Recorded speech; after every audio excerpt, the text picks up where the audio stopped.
সম্মানিত দর্শক এবং শ্রোতাবৃন্দ, আমি যশোরী আপনাদের সকলকে জানাই সালামুন আলাইকুম। রবের ইসলামী কিংডমে আমরা যদি ইসলাম মেনে চলি তাহলে অবশ্যই আমরা শান্তি পাব। ইসলাম অর্থ শান্তি। যে ইসলামকে মেনে চলে তাকে মুসলিম বলা হয়। মুসলিম অর্থ যে শান্তিতে থেকে অপরকে শান্তি প্রদান করে। আর মুমিন ঈমান থেকে, ঈমান মানে বিশ্বাস, যে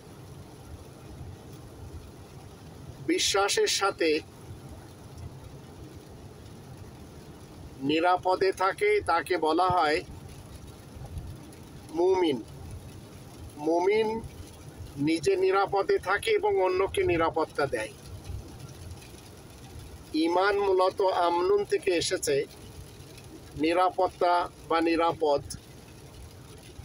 এই বিশ্বাস যদি আপনার আমার থাকে তাহলে আপনি রবের